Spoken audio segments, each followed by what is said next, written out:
جامشورو، سانگھڑ، میرپور خاص سمیت سندھ کے مختلف اضلاع میں بارش۔ کراچی میں 26 اگست سے طوفانی بارش کی پیش گوئی، اربن فلڈنگ کا خدشہ۔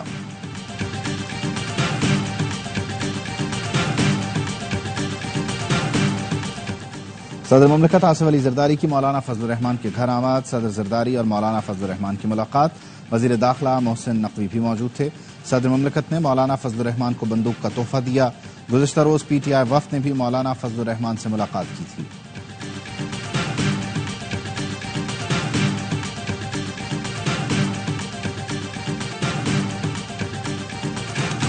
اور جس قسم کے فیصلے آ رہے ہیں، آئینی ترمیم ملک کی ضرورت ہے۔ وفاقی وزیر مصدق ملک کہتے ہیں آئین کو الٹ پلٹ کر کے متضاد فیصلے تسلسل سے آ رہے ہیں، ہمیں کچھ چیزیں تبدیل اور ان کی وضاحت کرنا ہوگی۔ اور پی ٹی آئی کے جلسہ ملتوی کرنے سے متعلق وزیر اعلیٰ کے پی اور حکومتی رابطوں کی تفصیلات سامنے آ گئیں۔ ذرائع کا کہنا ہے مختلف حلقوں نے جلسہ ملتوی کرنے کے لیے پہلے علی امین گنڈا پور سے رابطہ کیا، انکار پر اعظم سواتی اور بیرسٹر گوہر سے رابطے کیے گئے۔ نریندر مودی کا پاکستانی فضائی حدود سے گزرنے کا انکشاف۔ پولینڈ سے واپسی پر بھارتی وزیر اعظم کے طیارے نے پاکستانی فضائی حدود استعمال کی۔ سول ایویشن ذرائع کا کہنا ہے مودی کا طیارہ صبح 10:15 بجے پاکستانی حدود میں داخل ہوا، جو 46 منٹ تک پاکستان کی حدود میں رہا۔ طیارہ اسلام آباد اور لاہور کے ایئر کنٹرول ایریا سے گزرا۔ طیارہ لاہور سے ہوتا ہوا 11:01 پر امرتسر میں داخل ہوا۔ بھارتی وزیر اعظم نے روایت کے مطابق پاکستانی حکومت اور عوام کے لیے کوئی خیر سگالی پیغام نہیں دیا۔ جون 2023 اور اگست 2019 میں بھی نریندر مودی پاکستانی حدود سے گزرے تھے۔ اپوزیشن اتحاد کی ملاقاتوں کے بعد نون لیگ کی قیادت بھی متحرک۔ نواز شریف نے چند رہنماؤں کو اپوزیشن سے ملاقاتوں کا ٹاسک دیا۔ نون لیگ کے 3 سینئر رہنماؤں کے اپوزیشن جماعتوں سے خفیہ رابطے۔ ذرائع نے بتایا مولانا فضل الرحمان کا چند روز پہلے نون لیگ کے رہنماؤں سے رابطہ ہوا تھا، جس کے بعد مولانا نے سیاسی جلسے اکیلے کرنے کا اعلان کیا۔ اپوزیشن رہنماؤں کو پیغام دیا گیا ملاقاتیں کریں مگر متحرک کردار ادا نہ کریں۔ نون لیگ کے رہنماؤں نے رابطوں سے متعلق رپورٹ نواز شریف کو پیش کر دی۔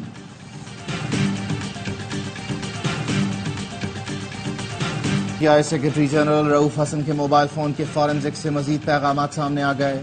علیمہ خان نے رؤوف حسن کو بشرا بی بی کے پیغام کی تشہیر سے روکا۔ علیمہ خان نے بشرا بی بی کا پیغام احمقانہ قرار دیا۔ رؤوف حسن سے کہا ڈس انفارمیشن سیل لوگوں کو اکسا رہا ہے، بشرا کا پیغام آگے نہ بڑھائیں۔ بانی پی ٹی آئی نے ایسی کوئی بات نہیں کی۔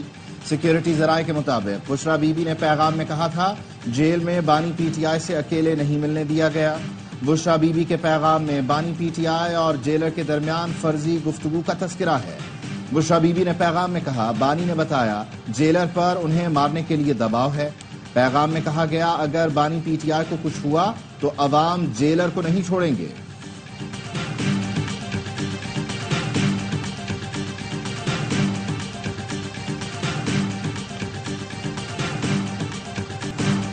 ثابت ہو گیا Bushra Bibi disinformation cell چلا رہی تھیں۔ وفاقی وزیر اطلاعات کا علیمہ خان اور رؤوف حسن کی واٹس ایپ گفتگو پر رد عمل۔ عطا تارڑ نے کہا بانی پی ٹی آئی یا بشرا بی بی کو زہر دینے کا بیانیہ بنایا گیا جو بالکل جھوٹ تھا۔ علیمہ خان نے بشرا بی بی کی گفتگو کو غلط اور جھوٹ قرار دیا۔ بانی پی ٹی آئی نے انتشار کی سیاست کی بنیاد رکھی، آج خود پی ٹی آئی انتشار کا شکار ہے۔ علیمہ گروپ اور بشرا گروپ میں پارٹی پر قبضے کی کوشش شدت اختیار کر گئی ہے۔ شرجیل میمن نے کہا 2018 میں مصنوعی شخص کو زبردستی وزیر اعظم بنایا گیا، اس کی غلط پالیسیوں سے معیشت کا دباؤ اگلی حکومت پر پڑا۔ یہ سیاسی جماعت جس عروج پر تھی اب زوال دیکھ رہی ہے۔ کوتاہی ہوئی، غلطی کا ازالہ کریں گے، آئندہ ایسا واقعہ نہیں ہوگا۔ وزیر اعلیٰ پنجاب مریم نواز کی صادق آباد حملے میں شہید پولیس اہلکاروں کے اہل خانہ سے ملاقات میں گفتگو۔ کہا سوگوار خاندانوں کی بھرپور کفالت کریں گے، شہداء کے بچوں کو مفت تعلیم، گھر اور نوکری بھی دی جائے گی۔ کچے کے مسائل کا مستقل حل ڈھونڈنا ہوگا، چیک پوسٹوں کی تعمیر جلد مکمل کی جائے۔ وزیر اعلیٰ نے زخمی پولیس اہلکاروں کی عیادت کی، کہا پولیس کے جوان بھائیوں کی طرح ہیں، حملہ کرنے والوں کو نہیں چھوڑیں گے۔ پولیس پارٹی پر حملے کا مقدمہ صادق آباد کے تھانہ ماچکا میں درج۔ ڈاکوؤں نے مغوی پولیس اہلکار احمد نواز کی ویڈیو بھی جاری کر دی۔ پولیس اہلکار کی ڈی پی او سے رہائی کے لیے اقدامات کرنے کی اپیل۔ پشین میں پولیس لائن کے قریب دھماکے میں 2 بچے اور خاتون جام بھر، 5 پولیس اہلکاروں سمیت 12 افراد زخمی۔ دھماکے سے گاڑی اور موٹر سائیکل تباہ ہو گئی۔ صدر آصف زرداری، وزیر اعظم شہباز شریف اور وزیر داخلہ محسن نقوی نے دھماکے کی مذمت کی۔ وزیر اعظم شہباز شریف نے کہا ذمہ داران کی نشاندہی کر کے قرار واقعی سزا دلوائی جائے۔ محسن نقوی نے کہا بچوں کو نشانہ بنانے والے دہشت گرد انسان کہلانے کے حقدار نہیں، دہشت گردوں اور سہولت کاروں کے خاتمے تک جنگ جاری رہے گی۔ پاکستان کی سلامتی اور سیکیورٹی اداروں پر وار ریڈ لائن ہے۔ ریڈ لائن کراس کریں گے تو پھر کوئی گنجائش نہیں رہے گی۔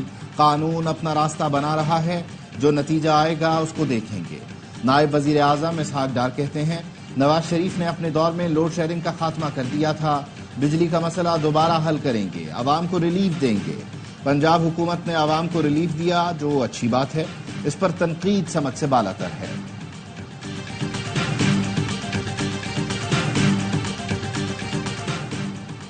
حکومت کا اگلے ہفتے پارلیمنٹ کا مشترکہ اجلاس بلانے کا فیصلہ، ذرائع کے مطابق مشترکہ اجلاس میں اہم بل منظوری کے لیے پیش کیا جائے گا۔ وزیر اطلاعات عطا تارڑ کہتے ہیں اگلے ہفتے مشترکہ اجلاس بلانے کا تھوڑا بہت امکان ہے۔ ججز کی مدت ملازمت بڑھانے کا معاملہ زیر غور نہیں۔ مشترکہ اجلاس میں آئینی ترمیم نہیں لائی جا سکتی، جو قیاس آرائیاں ہیں اس میں حقیقت نہیں۔ صدر مملکت نے قومی اسمبلی کا معمول کا اجلاس بلایا ہے۔ سب سے زیادہ ٹیکس دینے والا شہر خیرات پر چل رہا ہے۔ جناح ہسپتال سرکار نہیں چلا رہی، چندے پر چل رہا ہے۔ وفاق اور صوبہ مل کر شہر قائد کو ایک ایمبولینس تک نہ دے سکے۔ وفاقی وزیر خالد مقبول صدیقی برس پڑے، کہا صحت اور تعلیم جیسی بنیادی سہولتیں تک میسر نہیں، ریاست جواب دے ٹیکس کا پیسہ کہاں جا رہا ہے۔ پنجاب نے اپنے عوام کے لیے بجلی سستی کر دی، اب باقی صوبے خود اپنی روشنی کا انتظام کریں۔ خالد مقبول کی پریس کانفرنس پر پی پی رہنماؤں کا سخت رد عمل۔ ناصر حسین شاہ نے جناح ہسپتال سے متعلق بیان مضحک کا خیز قرار دیا، کہا ہمارے ہسپتالوں کا چندہ عوام کی بہتری پر خرچ ہو رہا ہے، قربانی کے کھالوں کی شکل میں جو چندہ ایم کیو ایم نے لیا اسے بھی یاد رکھیں۔ ایم کیو ایم کو سمجھنا ہوگا کہ ان کی ٹھیکیداری نہیں رہی۔ ترجمان سندھ حکومت سعدیہ جاوید بولی خالد مقبول 10 بار وزیر بنے، بتائیں کراچی کو کیا دیا۔ شرجیل میمن نے کہا خالد مقبول صدیقی کا بیان حقیقت کے برعکس حسد پر مبنی ہے۔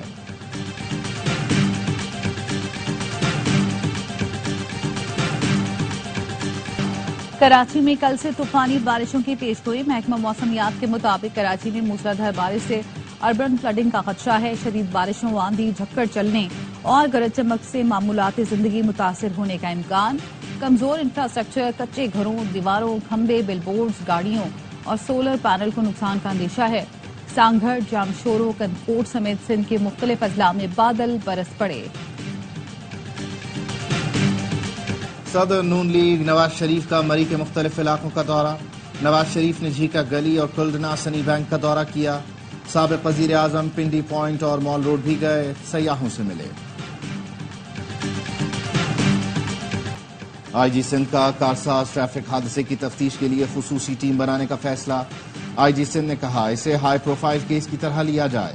پولیس کی تفتیشی ٹیم نے کہا ملزمہ کی میڈیکل رپورٹ تاخیر کا شکار ہے، میڈیکل رپورٹ سے تفتیش میں پیش رفت ہوگی۔ دوران تفتیش ملزمہ مسلسل بیان تبدیل کر رہی ہے۔ ملزمہ کے برطانوی ڈرائیونگ لائسنس کی تصدیق کی جا رہی ہے۔ پاک بنگلہ دیش ٹیسٹ ڈرا کی جانب گامزن، چوتھے دن کے اختتام تک پاکستان نے 1 وکٹ پر 23 رنز بنا لیے، 94 رنز کا خسارہ باقی۔ پنڈی کی مردہ پچ پر مہمان ٹیم نے پہلی اننگز میں رنز کا پہاڑ کھڑا کیا، 565 رنز بنا کر 117 رنز کی برتری حاصل کی۔ مشفیق الرحیم نے 191 رنز بنائے، نسیم شاہ نے 3، شاہین آفریدی، محمد علی اور خرم شہزاد نے 2 وکٹ حاصل کی۔ میچ اے اسپورٹس اور اے آئی وائی ایپ پر براہ راست دکھایا جا رہا ہے۔ بوم بوم، شاہد آفریدی نانا بن گئے۔ فاسٹ بالر شاہین آفریدی کے ہاں بیٹے کی ولادت۔ شاہین نے پنڈی ٹیسٹ میں حسن محمود کو آؤٹ کر کے وکٹ اپنے بیٹے کے نام کی۔ کرکٹرز اور پی سی بی کی مبارکباد۔ قومی پیسر بنگلہ دیش کے خلاف پہلے ٹیسٹ کے بعد کل کراچی روانہ ہو جائیں گے۔ شاہد آفریدی نے ٹویٹ کیا دنیا کرکٹ کا کم عمر ترین نانا بننے پر احباب کی محبتوں بھرے پیغامات مل رہے ہیں، ہماری خوشیوں میں شامل ہونے پر دل سے شکریہ۔ پروگرام میں 100% صحیح لوگوں کو نہیں مل رہا، کچھ افسران کے نام بھی اس میں بنے تھے جو 20 گریڈ کے افسر تھے۔ یوٹیلیٹی اسٹور کی بڑا سا ری اسٹرکچرنگ کر رہے ہیں، جن کو ملنا چاہیے یہ سبسڈائز چیزیں ہیں وہ 100% ڈیزرونگ لوگوں کو نہیں مل رہا، دوسرے لوگ بھی لے رہے ہوتے ہیں جو بالکل ٹھیک ٹھاک ہوتے ہیں۔ وفاقی وزیر صنعت و پیداوار رانا تنویر کا بے نظیر انکم سپورٹ پروگرام میں 20 گریڈ کے افسران کے نام درج ہونے کا انکشاف۔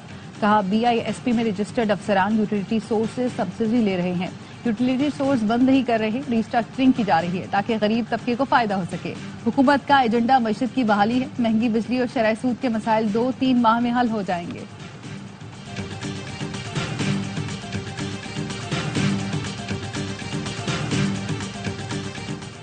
وزیر اعظم کی رائٹ سائزنگ مرحلہ وار کرنے کی ہدایت، 23 اہداف مقرر کر دیے۔ یوٹیلیٹی سٹورز ختم کرنے کے لیے تجاویز 2 ہفتوں میں تیار کی جائیں گی۔ سبسڈی کو مستحقین کے کیش ٹرانسفر میں منتقل کر دیا جائے گا۔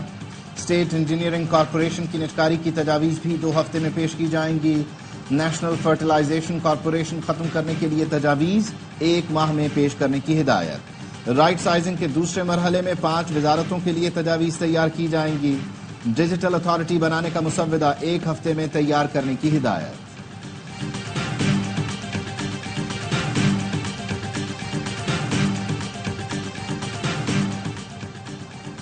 خبردار، لوگوں کو لوٹنے کا نیا فراڈ سامنے آ گیا۔ کوریئر کمپنی کا میسج بینک اکاؤنٹ خالی کر سکتا ہے۔ شہری کو کوریئر کمپنی کی جانب سے پیغام ملا، آپ کا پارسل ڈیلیور کرنے میں ناکام ہو گئے، ٹھیک پتہ بھیجے، 89 روپے ڈیلیوری چارجز ہیں، OTP مانگا گیا۔ شہری نے سادگی میں معلومات دے دی، پتہ چلا دبئی کی موبائل شاپ سے 5300 درہم نکالنے کی کوشش ہوئی۔ شہری نے کہا خوش قسمتی سے میرے اکاؤنٹ میں اتنی رقم نہیں تھی، بچت ہو گئی۔ بس اڈے کراچی شہر سے باہر منتقل کرنے پر ٹرانسپورٹرز مافیا آپے سے باہر۔ سندھ حکومت کی جانب سے چلائی جانے والی فری شٹل سروس پر دھاوا بول دیا۔ صدر سے سہراب گوٹ ٹرمینل تک جانے والی وین کے شیشے توڑ ڈالے۔ شٹل سروس والی گاڑیاں واپس لوٹ گئیں۔ وزیر ٹرانسپورٹ سندھ شرجیل انعام میمن کہتے ہیں اشتعال انگیز حرکت پر قانون حرکت میں آئے گا۔ پولیس کو ہدایت کر دی قانون کے دائرے میں رہ کر کارروائی کی جائے، قانون کے مطابق جو کارروائی بنتی ہے کریں گے۔ چہلم امام حسین کے لیے سندھ بھر میں سیکیورٹی کے کڑے انتظامات۔ سندھ رینجرز اور پولیس کا کراچی سمیت صوبے کے مختلف شہروں میں فلیگ مارچ۔ کراچی میں ملیر لنک روڈ، سفورہ چوک، سعود آباد چوک، کھوکھرا پار، گلشن حدید، قائد آباد، نیو کراچی، مزار قائد، لی مارکیٹ سمیت دیگر علاقوں میں فلیگ مارچ کیا گیا۔ کنکوٹ، گھوٹکی اور دیگر اضلاع میں فلیگ مارچ کے دوران اہم امام بارگاہوں اور جلوس کی گزرگاہوں کا معائنہ کیا گیا۔ پاک فوج نے گلگت بلتستان میں 7 کوہ پیماؤں کو 20,100 فٹ کی بلندی سے ریسکیو کر لیا۔ کوہ پیماؤں میں 3 روسی اور 4 پاکستانی شامل ہیں۔ کوہ پیما ہائی الٹیٹیوڈ سکنس کی وجہ سے مشکل میں تھے۔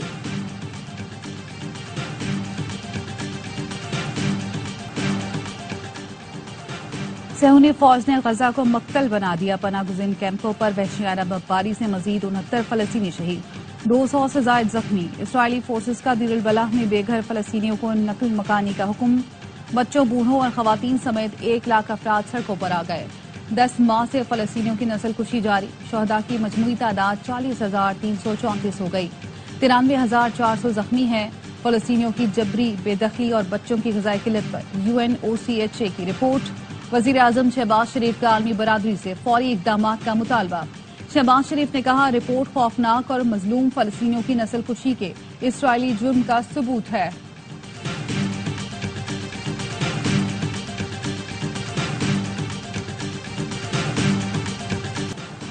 پیروں تلے زمین کھسکنا حقیقت بن گیا۔ کوالالمپور میں فٹ پاتھ پر اچانک 8 میٹر گہرا گڑھا پڑا، خاتون کو نگل لیا، ارد گرد بیٹھے افراد حیران رہ گئے۔ 7 کلومیٹر طویل سیوریج لائن میں لاپتہ خاتون کی تلاش جاری۔ حضرت داتا گنج بخش کے سالانہ عرس کی 3 روزہ تقریبات کا آغاز۔ نائب وزیر اعظم سینیٹر اسحاق ڈار نے مزار پر چادر چڑھائی، سیکیورٹی کے سخت انتظامات۔